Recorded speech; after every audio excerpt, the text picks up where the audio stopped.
যে কি নহওক আমি কৈ আছিলোঁ কি যে পৰীক্ষিতে তেতিয়া বুজি পালে যে দেহ বেলেগ আৰু আত্মা বেলেগ নহয় বাৰু আৰু সেই কথাটোকে আজি এই নাম মহিমাত প্ৰকাশ পাব কথাবিলাক গতিকে আমিও ভাগৱত অকল শুনি থাকিলেই নহ'ব ভাগৱত শুনি আমি কাৰ্যত যেতিয়ালৈকে ৰূপায়ণ কৰিব নোৱাৰিম নীতি সদাচাৰ যেতিয়ালৈকে প্ৰয়োগ কৰিব নোৱাৰিম তেতিয়ালৈকে আমি ভাগৱত শুনাৰ কোনো ফল নধৰিম আৰু সেই ভাগৱতে সেই সাধুসকলৰ কথাবিলাক উপস্থাপন কৰিছে মাতৃ দেৱহতীৰ কথা ইয়াত কিমান সুন্দৰকৈ উপস্থাপন কৰিছে আইসকলে জানিবৰ কাৰণে ভাগৱতত কি নাই ভাগৱত সন্তান জন্ম দিয়াৰ কথা আছে সন্তান স্থিতি হোৱাৰ কথা আছে আপোনাৰ পঞ্চামৃতৰ কথা আছে সকলো কথা আছে ছয় চক্ৰৰ কথা আছে স্থানৰ কথা আছে পৃথিৱীৰ কথা আছে চব কথা আছে খালি তাৰ পৰা আমি উলিয়াই লৈ ব্যৱহাৰ কৰিব পৰাটো আটাইতকৈ ডাঙৰ কথা আৰু এই ভাগৱত চোৱা ইতিমধ্যে আমি ধাৰাবাহিক ভাগৱতৰ তৃতীয় স্কন্ধ আমি ইউটিউবত দি আছোঁ যে ব্ৰহ্মাদেৱক যেতিয়া সৃষ্টি কাৰ্য দায়িত্ব দিছিল দিয়াৰ লগে লগে ব্ৰহ্মাদেৱে কিমান বছৰ স্তুতি কৰিছিল সৃষ্টি কাৰ্য কৰিবৰ কাৰণে আৰু স্তুতি কৰি বহু ধৰণৰ জীৱ সৃষ্টি কৰাৰ পাছতো সেই জীৱৰ পৰা তেওঁ যেতিয়ালৈকে জগতৰ কল্যাণ নহ'ল তাৰ পাছত তেওঁ কি কৰিলে পুনৰ আকৌ ভগৱন্তক স্তুতি কৰিলে আৰু স্তুতি কৰি তেওঁ কি কৈছে যে মই জীৱবিলাক সৃষ্টি কৰি ক'ত থ'ম যে পৃথিৱীখন নাই আৰু বৰাহ ৰূপ ধাৰণ কৰি তেওঁ নাকৰ পৰা অনুষ্ঠমান এটা জীৱ ওলাই পাছত ডাঙৰ হৈ বৰাহে ৰসাতলত গৈ পৃথিৱী আছিল আৰু ৰসাতলৰ পৰা পৃথিৱী উদ্ধাৰ কৰি আনি ব্ৰহ্মাদেৱক দিছিল যে তুমি জীৱ সৃষ্টি কৰা মই এই জগতখন বিনোদন ৰূপটো মই চাব বিচাৰোঁ আৰু ব্ৰহ্মাদেৱে স্তুতি কৰিবৰ কাৰণে কিমান বছৰ সাধনা কৰিছে ভগৱান আৰু ব্ৰহ্মাদেৱে স্তুতি কৰাৰ পাছত আকৌ সকলো জীৱ সৃষ্টি কৰিলে তাৰ পৰা কোনো কল্যাণ নহ'ল তাৰপিছত মনুষ্য অৰ্থাৎ মনু সৃষ্টি কৰিলে আৰু মনু সৃষ্টি কৰি স্বয়ম্ভু মনুক সৃষ্টি কৰাৰ পাছত স্বয়ম্ভু মনু আকৌ সৃষ্টি পাতনি মেলিবলৈ যাওঁতে বহু বছৰ সাধনা কৰিছে তাৰপাছত আহিলে আকুতি প্ৰকৃতি দেৱহতী কদম আৰু প্ৰিয়ৱত নহ'লে বাৰু 5টা সন্তান জন্ম হ'ল আৰু দেৱহতীক ক'লৈ বিয়া দিলে কদম ঋষিলে আৰু কদম ঋষিয়ে বিয়া দিয়াৰ লগে লগে কদম ঋষিয়ে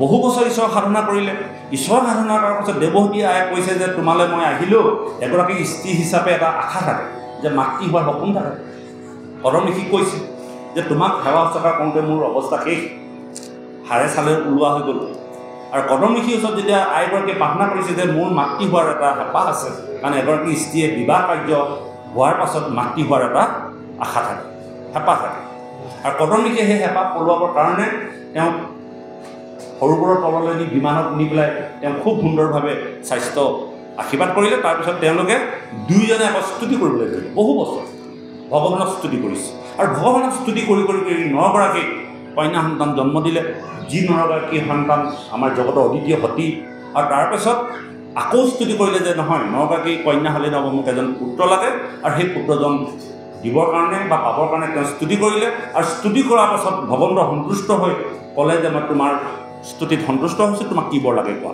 বোলে মোক এটা পুত্ৰ সন্তান দিয়া বোলে হ'ব বুলি ক'লেই নহ'ব তোমাৰ নিচিনা এটা সন্তান লাগে মোৰ নিচিনা সন্তানটো দ্বিতীয়তা নাই বোলে ময়ে যাব লাগিব আৰু সেই কপিল প্ৰভু দেৱহতী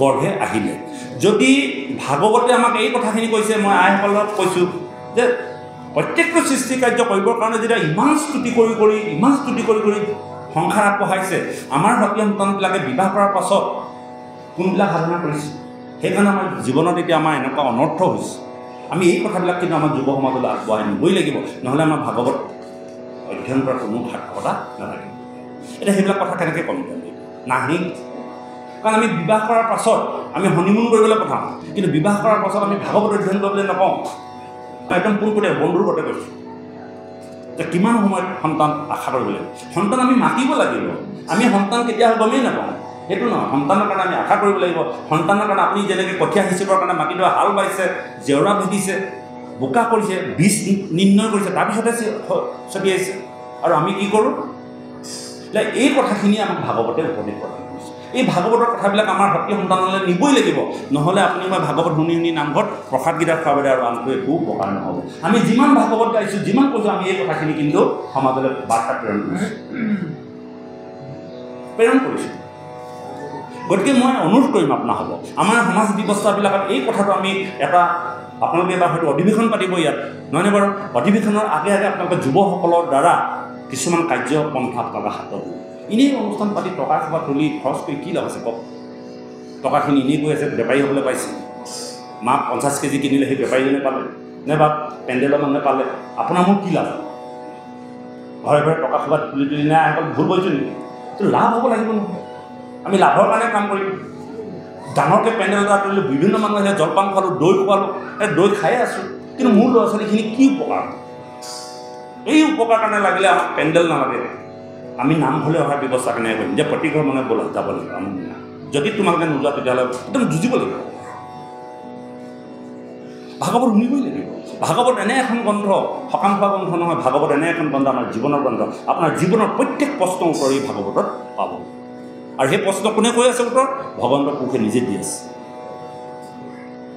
আয়কৰ ভুল কৈছোঁ নেকি আমি নাজানো নকৰোঁকৈ আমাৰ গোটেই জীৱন আগবাঢ়ি গুচি গ'ল নোৱাৰিলোঁ আৰু আমি শুদ্ধ কৰিব আমি এটা বৈষ্ণৱ পৰিয়াললৈ ৰূপান্তৰিত কৰিব পৰা নাই গতিকে মই অনুৰোধ কৰিম সেৱা ধৰিম আপোনালোকক এই কথাখিনি আপোনালোকে কাৰ্য ব্যৱস্থা হাতত ৰাখিব আৰু আমি এইটোকে মহাপুৰুষীয়া সত্ৰ সমাজত দাঙি ধৰিছিলোঁ আপোনালোকে কেমেৰা পঢ়ি সেইটোকে দাঙি ধৰা হৈছিল যে মই মহাপুৰুষীয়া সত্ৰ সমাজলৈ গৈ এই বস্তুটোৱে অভাৱ দেখিছোঁ আৰু সেই অভাৱটো মই দেখিছোঁ আৰু সেই অভাৱটো পৰিপূৰ্ণ কৰিবৰ কাৰণে আমি যদি মিটিং মাটাঙত আলোচনা নকৰোঁ আপুনি দুপদাপ কাৰোবাৰ পৰা পইচা খোবা আনি পেলাই অনুষ্ঠান পাতিলে বা দিলোঁ নহ'ব নহয় একবাৰ এনেই আপুনি সময় খৰচ আপুনি এমাহ ধৰি কাম বন নকৰাকৈ যে অনুষ্ঠানটোত লাগি থাকিলে আপোনাৰ ঘৰৰ কাম খতি তাতকৈ আপুনি কাম কৰি থকা বেছি লাগে গতিকে অনুষ্ঠান আমি পাতিম অনুষ্ঠান মানে কি এই কথাটো জানিম মাধৱদেৱে লিখিছে আমাৰ চব কথাৰ ওপৰত আছে অনুষ্ঠান কাক বোলে সেহিহে সকলে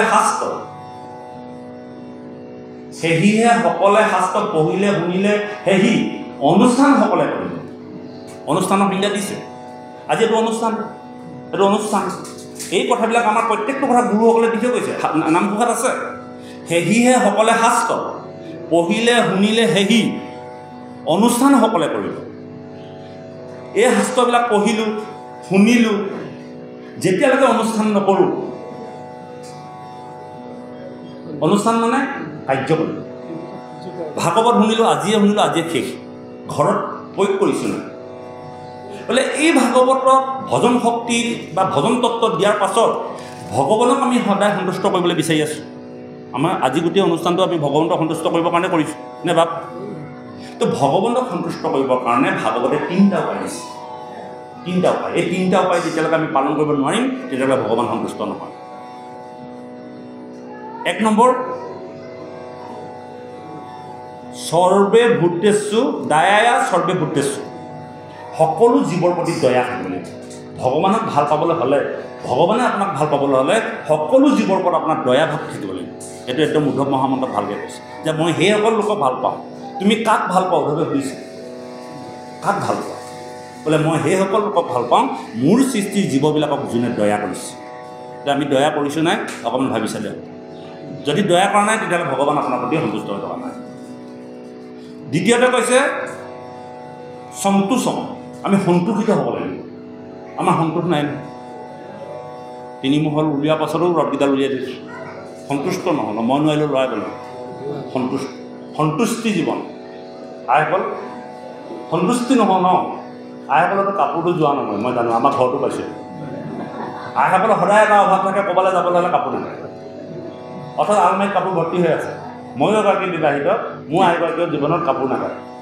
আপুনি কাপোৰ ক'তা নাই সন্তুষ্টি নাই এই সন্তুষ্টিটো আটাইতকৈ ডাঙৰ বস্তু সেই সন্তুষ্টিটো কাৰ আছে পিতামহ ভীষ্মৰ আছে সেইকাৰণে পিতামহ ভীষ্মৰ মৃত্যুটো মহামৃত্যুলৈ পৰ্যবেসিত হৈছে আজি পৰীক্ষিতে মৃত্যুটো মহামৃত্যুলৈ লৈ গুচি গ'ল আমাৰ মৃত্যু হ'বই কিন্তু মৃত্যুটো আমি উৎসৱ কৰিব লাগিব আমি জন্ম উৎসৱ পাতোঁ আমি মৃত্যু উৎসৱ কিয় নাপাতোঁ মৃত্যু উৎসৱ পাতিব লাগিব মোৰ যেন মৃত্যুৰ উৎসৱ হওক আনন্দ হওক কিন্তু ভীষ্মই তেওঁৰ মৃত্যু আনন্দ কৰিছে ভগৱন্তৰ সন্মুখত খাৰা কৰি ৰাখিছে আপুনি খাৰা হৈ থাকক হে প্ৰভু তুমি মোৰ ওচৰলৈ আহোঁতে নিজ ইচ্ছাৰে আহিছিলা কিন্তু এতিয়া যাওঁতে তুমি মোৰ মতে যাব লাগিব যেতিয়া 54 দিন পিতামহ ভীষ্ম হৰসজ্ঞাত পৰি আছিল যেতিয়া যুধিষ্ঠিৰ কুৰুক্ষেত্ৰ যুদ্ধ সমাপ্তিৰ পাছত যুধিষ্ঠিৰক হস্তিনাপুৰৰ ৰাজসিংহাসন চমজাই দিছিল যুধিষ্ঠিৰে গ্ৰহণ নকৰে যে ভাই মাজত তেজৰ ৰাঙলী বোৱাৰ পাছত মোৰ আৰু ৰাজসিংহাসনৰ প্ৰয়োজন নাই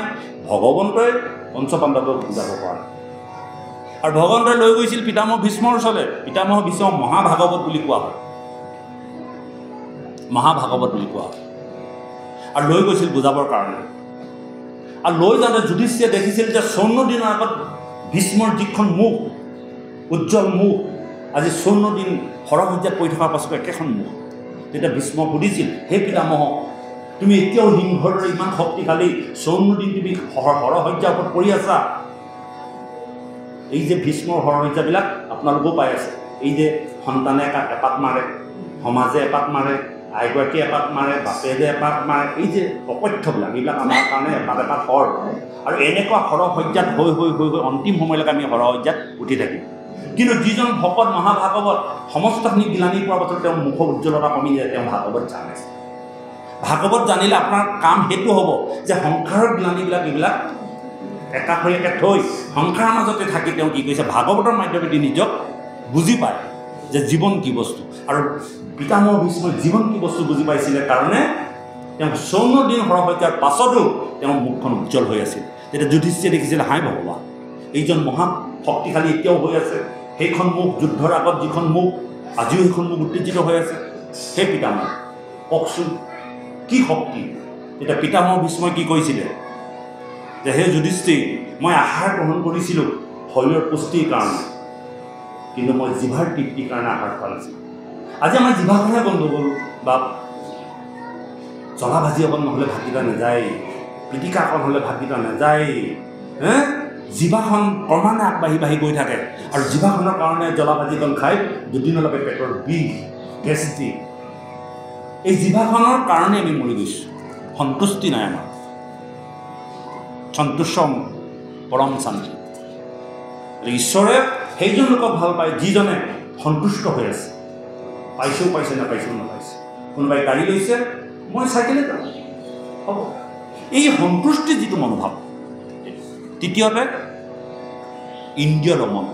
ইন্দ্ৰিয়ক যদি আপুনি নিয়ন্ত্ৰণ কৰি ৰাখিব পাৰিছে, যদি জিভাখন আপুনি কণ্ট্ৰল কৰিব পাৰিছে, কাণখনক যদি কণ্ট্ৰল কৰিব পাৰিছে, নোৱাৰো সকলোখিনি। কিন্তু পঢ়াৰ এটা কৌশল দিছে যে ভগৱন্তক যদি সদায় কৈ থাকে, হে প্ৰভু দয়া কৰা, মই নোৱাৰোঁ, তুমি কৰি দিয়া, নিশ্চয় ভগৱন্তে আপোনাৰ বাক্য পালন কৰিব। আপুনি ইন্দ্ৰিয় দমন কৰিব নোৱাৰে, মিছা কথা। কাৰণ বিশ্বামিত্ৰৰ নিচিনা ঋষিয়ে ইন্দ্ৰিয় দমন কৰিব পৰা নাই, কেনেকৈ পাৰিব? কিন্তু ইন্দ্ৰিয় দমন কৰিব পৰা ব্যৱস্থাটো হ'ল সাধুৰংগ। সাধুৰংগ, সাধুৰংগলৈ গ'লে ভগৱন্তক খাতি কৰি যদি থাকে, প্ৰভু মই নোৱাৰোঁ, তুমি কৰি দিয়া, মোক ভাগৱত দিয়া, মোক ভকত দিয়া, খুজি থাককচোন আপুনি। আৰু আমি খুজো কি? ধন দিয়া, টকা দিয়া। সেইকাৰণে কৈছে ভকতৰ আশা আছে, কিন্তু আশাটো উচ্চস্তৰীয় আশা। কৃপাৰ সাগৰ দৈৱিকী নন্দন পৰিমণৰ কাম, ভকতৰ সংগ সদায় নিবিচাৰ মুখে পেলাব আপোনাৰ। এইবোৰে আশা কৰিব কৈছে। আৰু এইবোৰ যদি আশা কৰে, এইবোৰৰ লগতে সিবোৰ আশা এনেই থাকে। ঈশ্বৰে যদি আপোনাক চব কৃপা কৰি আছে, তেতিয়াহ'লে আপুনি আহিবৰ কাৰণে আপোনাক গাড়ীখনো ভগৱন্তই দিব। আমি আকৌ গাড়ীখন আগত বিচাৰোঁ। আপুনি ঈশ্বৰৰ সন্তুষ্ট হৈ থাকিলে বাকীখিনি আপোনাৰ বোলে ভকতজন আহিলে, ভকতজনক কি খুৱাব লাগে ভগৱন্তই জানে। জনা নাছিলে নেকি? বিপদ আমোদৰ কথাটো জানিছিলে নহয়, যে ভক্ত যেতিয়া মোৰ ওচৰত শৰণাপন্ন হৈ গ'ল, বিপদ আমোদৰ ঘৰখন মই পকা কৰি দিব লাগে নে কেঁচা কৰি দিব লাগে, জনা নাছিলে। জানে, পিতৃসকলে জানে। পিতৃসকলৰ ওচৰত যদি সন্তান শৰণাগত হৈ থাকে, সন্তানৰ অভাৱ অভিযোগবোৰ পিতৃ আগত কৈ থাকিব নালাগে। পিতৃয়ে আপোনা আপুনি জানে, সমস্ত দি দিব, চাবিটোকে দি দিব, যা লৈ যা। কিন্তু আমি কি হ'ল, বিচাৰিব লগাখিনি নিবিচাৰোঁ, নিবিচাৰিবলগীয়াখিনি বিচাৰোঁ। এইবিলাক কিন্তু বাবাই মনত যদিও আমি গ্ৰাম্যভাৱে কথাখিনি কৈছোঁ, এইখিনি ভাগৱতত আছে। ভাগৱতৰ কথা এইবিলাক, ভাগৱতৰ কথা। পুৰঞ্জন আখ্যান পাইছে আপোনালোকে, তাত এইবিলাক কথা স্পষ্টভাৱে দাঙি ধৰিছে। অজামিলৰ কাহিনীও সেইবিলাক কথাকেই কৈছে। আজি তেওঁ বেচাইলৰ প্ৰতীক গৈ কি কৰিলে, এই কথাখিনিকে কৈছে। নাইবা ধ্ৰুৱই বিচাৰি বিচাৰি কি বিচাৰিছিলে, এনেকুৱা এখন ৰাজ্য লাগে তেওঁ পিতৃ ৰাজ্যত ক'ৰ ডাঙৰ। কিন্তু ভগৱানক লগ পালে, বিচাৰিব লাগিছিলে, এটা নিবিচাৰে। আৰু আজিও ধ্ৰুৱ অমৰ হৈ আছে, গতি নাই। পলাদে বিচাৰিব লাগিছিলে, কি বিচাৰিলে কি? পলাদে স্বয়ং ভগৱানক বৈকুণ্ঠ ধৰ্ম নমাই নি খুটাত খাৰা কৰাই দিলে, কিন্তু তেওঁ ভকত হ'ব নোৱাৰে। বৈষ্ণৱৰ ৰাজ্যলৈ গুচি গ'ল। বিচাৰিব লাগিছিলে, এটা বিচাৰিলে পিতৃ কৈলাম। আৰে ভগৱন্তৰ আৰু হিৰণ্যকশিপুৰৰ কিমান সম্বন্ধ, তেওঁ পাৰিষদ, তেওঁ লীলা কৰিবৰ কাৰণেহে জগতত ওলাই আনিছে। কিন্তু পলাদে সেইটোকেই বুজি নাপায়। সেইকাৰণে 4000 বছৰ তেওঁ কি কৰিছে, ভোগবিলাস কৰিব লগা হ'ল। বৈষ্ণৱ লাইনলৈ গ'ল, ভকতৰ লাইনলৈ যাব নোৱাৰিলে। এই কথাখিনিকে ভাগৱতত আছে। এই কথাখিনিকে যদি আমি উপলব্ধি কৰোঁ আৰু এইখিনিকে যদি আমি দৈনন্দিন জীৱনত যদি প্ৰয়োগ কৰিব বিচাৰোঁ, তেতিয়া নিশ্চয় ভাগৱতে ক্ৰিয়া কৰিবই।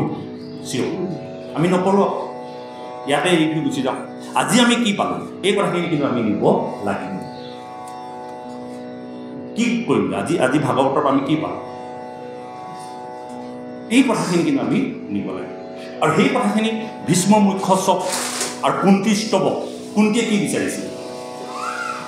যাবৰ সময়ত চাওকচোন, চবকে দিছে পেহী তুমি লোৱা, কিবা এটা লোৱা। কুন্তিয়ে ক'লে যে কি দুখ দিয়া। আৰে গোটেই জীৱন তুমি দুখত কটাইছা, আকৌ দুখ নহয় বোলে, দুখতহে ঈশ্বৰ পাম, তোমাক পাম। আমি ভাবোঁ দুখ কিয় হ'ব লাগে? মই নামঘৰলৈ গৈছোঁ, ভাগৱত গাইছোঁ, মোৰ সুখ হ'ব লাগে আৰু দুখৰ পৰা পৰিত্ৰাণ পাবৰ কাৰণে নাম গাওঁ। কেতিয়াও নকৰিব। আপুনি নাম গালে আপোনাৰ দুখ আঁতৰি নাযায়। জীৱনৰ প্ৰাপ্য প্ৰাৰব্ধ কৰ্মৰ ফল আপুনি তাক ভুগিবই লাগিব। স্বয়ং ভগৱানে প্ৰাৰব্ধ কৰ্মৰ ফল আঁতৰাব পৰা নাই। তেওঁ অংগদৰ ওচৰত কৈ থৈছিল যে তুমি বিয়াত হিচাপে মোক হত্যা কৰিবা, আৰু অন্তিম সময়ত তেওঁ অস্বস্থ বৃক্ষৰ তলত বিয়াত তেওঁ হৰ প্ৰহাৰ কৰিছে, নহয়নে বাৰু? গতিকে আমি আকৌ আমাৰ জীৱনৰ অভিশাপবিলাক দূৰ কৰিবৰ কাৰণে নাম কওঁ, প্ৰাৰ্থনা কৰোঁ, কেতিয়াও কৰিব নোৱাৰে। সেই দিন আপুনি ভুগিবই লাগিব, আপোনাৰ কৰ্মৰ ফল। আপোনাৰ জীৱনত 10 দিন দুখ আহিছে, 10 দিনৰ পাছত দুখ আহিব। 10 দিনৰ চেপ্টাৰটো আদায় হ'ব লাগিব, কাৰণ প্ৰাৰব্ধতে আপোনাৰ এই 10 দিন যে দুখ, আজি যে আপুনি মই এনেকৈ বহি আছোঁ, এইটো পূৰ্বজন্মতেই নিৰ্ধাৰিত কৰি থৈছে। মই যে আপোনালোকৰ আগত ভাগৱত ক'বলৈ আহিছোঁ, এয়া আপোনালোকে মাতি আনিছে নেকি? নহয়, যোৱা সপ্তাহত নাছিলে, আগৰ দিনটোত কিবা এটা অপায় মংগল হৈ আঁতৰি গৈছিলে, আজিও হৈছিলে, কিন্তু আজি আমাৰ দিন আছে। আৰু আপোনালোকে আমালৈ এনেকৈ বহি আমি ঈশ্বৰৰ কথা শুনাৰ আমাৰ পূৰ্বজন্মতেই সিদ্ধান্ত আছে। তাৰ প্ৰমাণ ক'ত আছে? সেই গোপী হ'ব। এটা যুগতেই কৈ থৈছে যে মই দাপৰ যুগত পুনৰ কৃষ্ণ হিচাপে অৱতাৰ হ'ম, তোমালোকে গোপী হিচাপে যাবা, আৰু আমি তোমালোকে ভাবা স্বামী স্ত্ৰীৰ সম্বন্ধটো তাত আমি কৰিম। পূৰ্বজন্মৰ কাম। আজি সেইকাৰণে আমি যিটো সময়ত লগ পাওঁ, জানক আপোনাৰ খবৰ আৰু আমাৰ আত্মাৰ এক। সেইকাৰণে ভাগৱত শুনিবলৈ কি হ'ব লাগে? পাত্ৰতাৰ গৰাকী হ'ব লাগে, আৰু যিজনে ক'ব সেইজনো পাত্ৰ হ'ব লাগে। সেইটো কথা মাধৱ মহাপুৰুষে ধুনীয়াকৈ লিখিছে। তোমাক কহিব সেই শাস্ত্ৰ, তুমি শুনি পাৰ আকৌ পাত্ৰ, তুমি আকৌ শুনি পাৰ পাত্ৰ, মহাপুৰুষৰ সেৱক তুমি সন্ত। ভগৱন্তৰ চৰণ চিন্তা কৰি থকা মানুহে ভাগৱত শুনাৰ যোগ্যতা, ৰাতিপুৱা ভাগৱত শুনাৰ যোগ্যতা নাই। মই কৈছোঁ নেকি? কৰা নাই, কোৱা নাই, মাধৱ মহাপুৰুষে কৈছে। তোমাকো পঢ়িব সেই শাস্ত্ৰ। কোনখন শাস্ত্ৰ ক'ব? ভাগৱত কথা ক'ম। পৰীক্ষিতক কৈছে, তুমি আকৌ শুনিবাৰো পাত্ৰ। কাৰণ পৰীক্ষিতে যেতিয়া গুৰুজনাক এই কথাবিলাক সুধি আছিল, তেতিয়া নিৰ্গুণবাদী শুকদেৱে যেতিয়া ব্যাসদেৱৰ পৰা ভাগৱত পাইছিল, তেওঁ ভাগৱত দান কৰিবলৈ পাত্ৰ বিচাৰি পোৱা নাই। আৰু যেতিয়া পাই গ'ল, এইটো পাত্ৰতেই মোৰ বস্তু ৰাখিব লাগিব, আৰু পৰীক্ষিতক পাই পেলাই পৰীক্ষিতক ভাগৱত দান দিলে, আৰু পৰীক্ষিতৰ মাধ্যমেদি আজি আমাৰ মাজলৈ আহিছে। সেই কথাটো কৈছে যে তোমাকহে মই এই ভাগৱত কথা ক'ম। বহু লোকে বিচাৰিছিলে, নাপালে। ৬০,০০০ ঋষিয়ে পুনৰ ভাগৱত ক'বলৈ শুকদেৱক বিচাৰিছিলে, নাপালে, নাহিলে নহয়। বোলে ভাগৱত শুনিবলৈও পাত্ৰতা লাগিব, ক'বলৈও পাত্ৰতা লাগিব। মই যদি কওঁ, শুনা মানুহ যদি নাথাকে, আপোনালোকে শুনা মানুহ আছে, কওঁতা যদি নাই, যোগ্যতা লাগিব। গতিকে ভাগৱত শ্ৰৱণ কৰি থকা সময়ত সমস্ত কাম পৰিহাৰ কৰি এক মন এক ধ্যানত এই ভাগৱত ভগৱন্তৰ মূৰ্তি। পৰীক্ষিতক কৈছে, তুমি ভগৱন্তক শুনিলা। ভাগৱত শুনিলা বুলি কোৱা নাই, এইবোৰ দ্বাদশত আছে এইবিলাক। তাৰমানে ভাগৱত মানে ভগৱান। সেইকাৰণে আপোনালোকক কৈ দিছোঁ, আমাৰ ফালে সেইটো নিয়ম কৰোঁ, ভাগৱত অনাৰ লগে লগে উঠি দিব লাগে। গুৰুজন আহিছিল, আমি স্কুলত ছাৰ সোমালে উঠি দিওঁ নাই, ডাঙৰ মানুহ আহিলে উঠি দিওঁ নাই। এই মহাভাগৱত বৈকুণ্ঠৰ পৰা নামি আহিছে আমাৰ মাজলৈ, আমি থুমথম মধমকৈ গপচত বহি থাকিব নালাগে, আমি কিন্তু উঠি দিওঁ, সকলোৱে উঠি দিওঁ। আইসকলে যদি উৰণি নলওঁ, উৰণি লৈ দিয়ে, উলি দিব লাগে, দবা খাম বাজিব লাগে, শংখধ্বনি বাজিব লাগে, জাৰুৱে জাৰুৱে হৰিধ্বনি হ'ব লাগে। বৈকুণ্ঠৰ পৰা ভাগৱত নামি আহিছে, ভগৱন্ত আহিছে আমাৰ মাজলৈ, সকলোৱে নমস্কাৰ কৰিব লাগে। কি ক'ব লাগে? ওম নমো ভগৱতী বাস, ওম নমো। প্ৰশ্ন ৰখা, আমাৰ আধ্যাত্মিক চেতনা যিটো, আধ্যাত্মিক চেতনাটো বুজিছে শ্ৰেষ্ঠ সাধনা, কিন্তু এই আধ্যাত্মিক চেতনাটো আমাৰ হ'ব গাত নাথাকিব। আপুনি ওপৰলৈ চাব নালাগে, নিজলৈ চাব লাগে। গতিকে আমি আগত কৈছোঁ এইটো কথা, পাৰিলে যদি আপোনালোকে মনোগ্ৰাহী হৈ কৰিব, আমি কৰোঁ। কেনেকৈ কৰোঁ? ক'ত আছে কথাটো? ক'ত ক'ত আছে বাৰু? দশমত আছে। দশমত আছে এই কথাটো। যেতিয়া বলুভদ্ৰ গৈছিল খুটমুনিয়ে উঠি দিয়া নাছিল, খুটমুনি ডিঙিটো কাটি দিছিল, মনত আছেনে?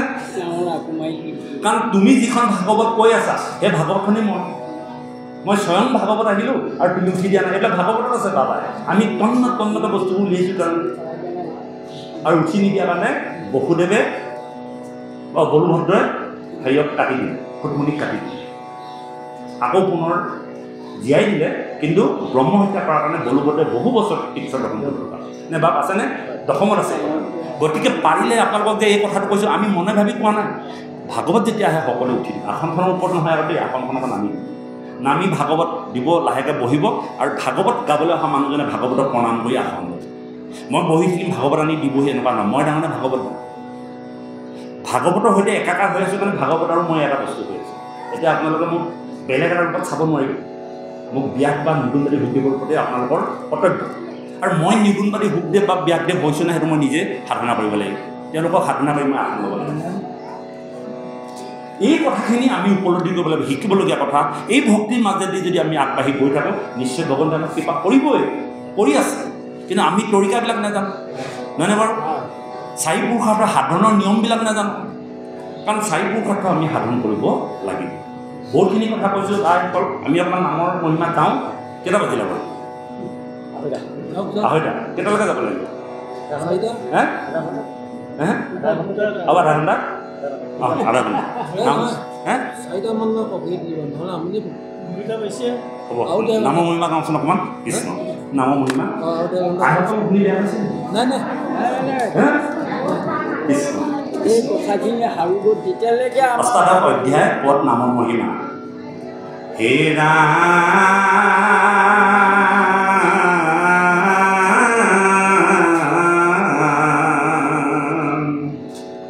নিগলতি হুক শুনা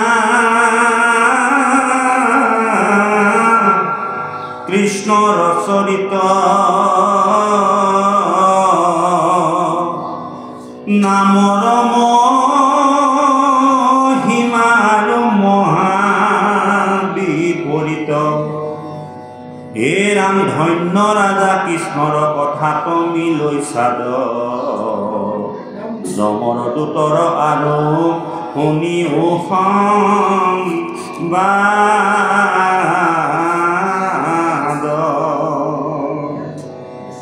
সমাজক পাতিয়া আচন্ত ৰাজা যম, মহাপৰিচ্ছেদে বহি বিপুল বিক্ৰম, ধৰিয়া আচন্ত বিষ্ণু দত্ত যম দণ্ড,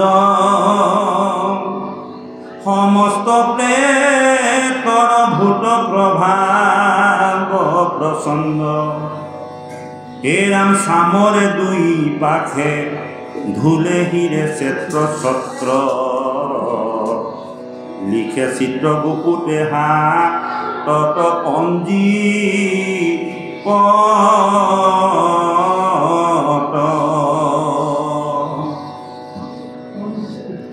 চিত্ৰগুপ্তক চিনি পায় নেকি? পায়নে বাৰু? চিত্ৰগুপ্ত দেখিছে নেকি? নাই দেখা ন? নহ'ব। চিত্ৰগুপ্ত মানে এজন নে দুজন? দুজন। এজন চিত্ৰ, এজন গুপ্ত। আপোনাৰ মোৰ বাহ্যিক জগতখনত দেখাকে যিখিনি পাপ কৰি থাকোঁ, দেখুৱাই কিছুমান পাপ কৰোঁ ন, সেইখিনি চিত্ৰই লিখিব। নেদেখাকে কিছুমান কৰোঁ ন, ভিতৰি সেইখিনি গুপ্তই লিখিব। আপোনাৰ মোৰ পাপৰ হিচাপ ৰাখি গৈছে, কিছুমান দেখাকে কৰিব। মই এইটো কাম কৰিলোঁ, কি হ'ব? খাবলৈ মই ভাল নাপাওঁ, খামেই। খাই আছেনে? কৰি আছেনে? সেইটো দেখা, সেইটো চিত্ৰ লিখিব। তুমি অন্যায় বুলি জানো, কিন্তু অথচ কৰা, সেইটো চিত্ৰ লিখিব। আৰু মনে মনে হ'ব দে, সমাজে দেখা নাই, নেদেখাকৈ যিটো কৰি আছে সেইটো গুপ্ত লিখিব। গতিকে এই চিত্ৰগুপ্তই পাপৰ যিটো হিচাপ ৰাখে, এই হিচাপটো নাম ধৰ্মৰ দ্বাৰা পাপক নিক্ষেপ কৰে, যিহেতুকে নাম ধৰ্মৰ বিপৰীত ধৰ্ম। ইয়াত কৈ গ'ল নিগদতি শুক শুনা কৃষ্ণৰ চৰিত্ৰ নামৰ মহিমা আৰু মহাবিপৰীত নামৰ মহিমা হেনো বিপৰীত বিপৰীত শব্দতে কি বুজায় যিটো ফালে থাকে তাৰ অপজিটত থকাটোৱে বিপৰীত তেন নামৰ মহিমা বিপৰীত ধৰ্ম কেনেকৈ হ'ল আমাৰ নাম পৰমধনতো এই কথাষাৰ লিখা আছে নহয়নে বাৰু বুলহু বুলহু বুলি যে বৰগীত এখন নাই জানো বুলহুৰা নামে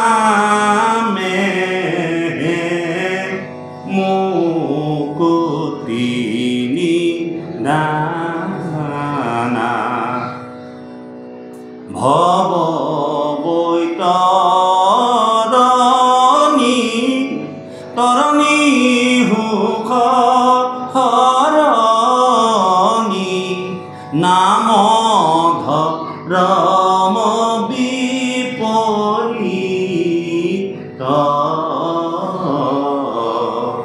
বুলহুৰা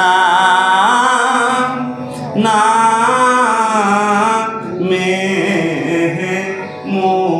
মুকুতিনি দানা নাম ধৰ্মটো বিপৰীত ধৰ্ম এতিয়া বিপৰীত মানে কি আমি বুজি যাব লাগিব শব্দবিলাক এতিয়া আমি পোনপটীয়াকৈ কথাবোৰ চব জানো কিন্তু বেকাকৈ নাজানো নামঘোষাৰ অৰ্থবিলাক বগৰীগুটি ওপৰটো কোমল ভিতৰটো বৰ টান হে ওপৰটোহে মই বুজি পাইছোঁ অপৰাধৰ দিনাখন তদু নাম নাৰায়ণ জানি নাম পখিলো হৰণ আন্দাৱতী নাহিকে মৰণ অপৰাধ ক্ষমা কৰি তুমি দিয়া ফিলহীন মুখৰেখা পৰিচৰণ সকলোৱে গাই যাব সুধিলেও ক'ব যে আমি অপৰাধখিনি নাশ কৰিবৰ কাৰণে গাই আছোঁ কিন্তু যদি গোটেই ঘোষা বাকী ভাঙি দিবলৈ পাৰি নোৱাৰে অপৰাধ দিনাখন বুজি পালোঁ শেষ হ'ব লাগে তদু নাম নাই তোমাৰ নামেৰে শেষ কৰিব লাগে সেইটো বুজি পালোঁ আনগতি নাহিকে মৰণ সেইটোহে বুজি নাপালোঁ কাৰ প্ৰতি মৰণ নহ'ব বুলি কৈছে এতিয়া মোৰে নে আপোনাৰ নে খা সেইটো কওক আকৌ আনগতি নাহিকে মৰণ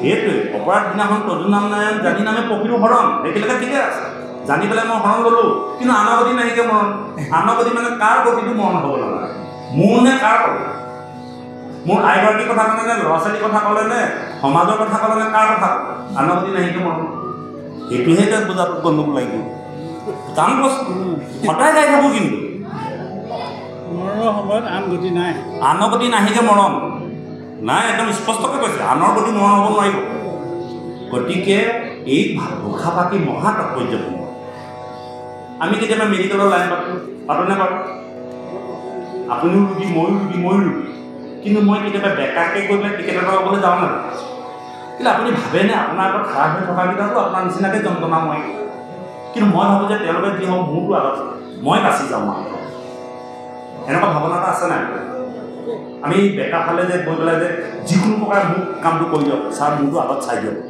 আৰু মই ভাবিব লাগিব যে মোৰ আগত খাৰাপ হৈ থকা সেই তিনিজনতো বেমাৰী মানুহ তেওঁলোকেতো যন্ত্ৰণা খাই ডাক্তৰৰ ওচৰত আহিছে যে মই আগতীয়াকৈ সকাহ পাব লাগে বাকীবোৰ মৰম অৰ্থাৎ এইটো কথা কৈছে অপৰাধ বিনাশন আমাৰতো জীৱনত অপৰাধ হৈয়ে থাকে বিনাশ হয় প্ৰয়োজন নাই তোমাৰ নামেৰে জানি নামে পখিলো এই নামষাৰ জানি পেলাই মই তোমাৰ ওচৰত মৰণে পখিলোঁ কিন্তু এই কামটো কৰিবলৈ যাওঁতে আনৰ প্ৰতি মৰণ হ'ব নোৱাৰিম মোৰ কল্যাণৰ কাৰণে মোৰ ল'ৰাটোৰ উপকাৰ কাৰণে আনৰ জীৱ এটা বধ কৰি যে বলি যে দিওঁ আমি আনৰ জীৱন নাশ কৰি মোৰ সাধন কৰে ক'ত সোমাই আছে সেইটো কিন্তু নহয় লোকৰ জীৱ এটা নাশ কৰি মোৰ কল্যাণ সাধন কৰা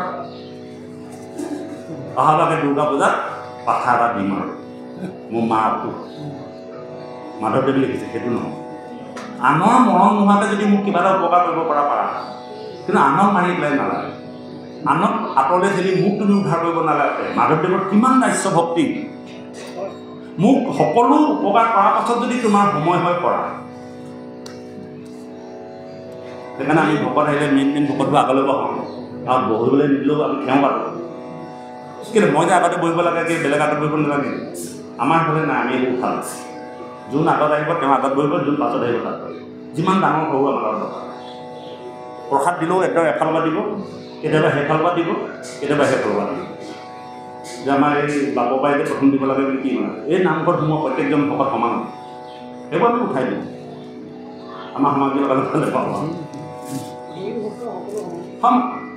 তেওঁ যেতিয়া নামলৈ আহিব লাগে বুলি আজি 10 বন কাটি কৰি সোনকালে আহিব লাগে বুলি জানিছে আপুনি এজনী নামাচাৰ্য হৈ গৰু গাড়ী এৰাল দি সকলো জেমেলা খতম কৰি ৰাতি আবেলি 12টা বজাত আহি ওলাইছেই আপোনাক নি পেলাই মই সেই লাইট এটাত নি বহাব লাগিব কি কথা আছে নে বাপ পোনপটীয়া কথা গতিকে যোন আগত আহিব বহি গৈ মোৰ যদি ভাল লাগে মই উঠি দিলে বেলেগ কথা কিন্তু আমি আপোনাৰ কাৰণে আসন আসনে সংৰক্ষণ কৰি থকা ব্যৱস্থা আমাৰ সনাতনী পৰম্পৰাত আমাৰ গুৰুজনাৰ ধৰ্মত নাই গুৰুজনাৰ ধৰ্মত এজন শ্ৰেষ্ঠ এজন বিশিষ্ট নাই সেইকাৰণে কৈছে অন্তৰ্যু উত্তমতি হৈয়ে যাক কস্মৰি অন্তৰ্জনে যদি ঈশ্বৰক মৰিব জানিছে তেওঁ যজ্ঞৰ পাত্ৰ হয় বোলে নাম ধৰ্মটো বিপৰীত ধৰ্ম সেইকাৰণে বিপৰীত ধৰ্ম বুলি কৈছে বিপৰীত ধৰ্ম মানে আইসকলে কেতিয়াবা লৰ মাৰি চাইছে নাই এনেই ছাগলী তাগলী ক'ৰবাত কাৰোবাৰ ঘৰত সোমালে লৰ মাৰে লৰ মাৰিলে আপোনালোকে চাবচোন আপোনালোকৰ গাত লৈ থকা কাপোৰখন কেনি উৰা মাৰে বিপৰীত দিশত গতি কৰে নাই আপুনি আগবাঢ়িছে দৌৰ মাৰিছে আপোনাৰ চাদৰখন আগফালে যাব জানো নাযায় নহয় আপোনাৰ চাদৰখন পাছফালে যাব যেতিয়া আপুনি ঈশ্বৰমুখী হ'ব যেতিয়া নামমুখী হ'ব আপোনাৰ ইন্দ্ৰিয়বিলাক বিপৰীত গতিত গতি কৰিব আজি তাৰিখলৈকে মোৰ লোভ আছিল আজি তাৰিখলৈকে মোৰ মোহ আছিল যেতিয়া মই ঈশ্বৰৰ ওচৰত শৰণাপন্ন হ'লোঁ নাম ধৰ্ম গ্ৰহণ কৰিলোঁ মোৰ সেইবিলাক বিপৰীত দিশত গতি নাম ধৰ্ম বিপৰীত তাৎপৰ্যটো বুজি পাইছেনে যিমানে আপুনি ঈশ্বৰমুখী হৈ আগলৈ গৈ থাকিব সিমানেই আপোনাৰ ইন্দ্ৰিয় ধৰ্মবিলাক বিপৰীতলৈ গতি কৰিব নাম ধৰ্ম বিপৰীত নাম ধৰ্ম যদি আপুনি গ্ৰহণ কৰে ইন্দ্ৰিয় ধৰ্মবিলাক বিপৰীত গতিত গতি কৰিব এই কাম কৰিলোঁ মই গৈ থাকিব কি আগবাঢ়ি যাব নোৱাৰে বতাহৰ বিপৰীত দিশত যেনেকৈ আমি লৰ মাৰিলে এটা বতাহ আহি আছে আমি আগবাঢ়ি গৈ আছোঁ বতাহৰ প্ৰবাল কোবত যেনেকৈ আমাৰ চাদৰখন পাছফালে গতি কৰে ঠিক তেনেকৈ ভগৱন্তৰ পুৰুষৰ ওচৰলৈ যেতিয়া আমি দৌৰিম ঈশ্বৰৰ ওচৰত শৰণাপন্ন হ'বলৈ যেতিয়া বিচাৰিম নাম ধৰ্ম যেতিয়া গ্ৰহণ কৰিবলৈ দৌৰিম তেতিয়া আমাৰ শৰীৰত থকা স্বধৰ্মবিলাক বিপৰীত দিশে গতি স্বধৰ্ম আমাৰ স্বধৰ্ম আছেনে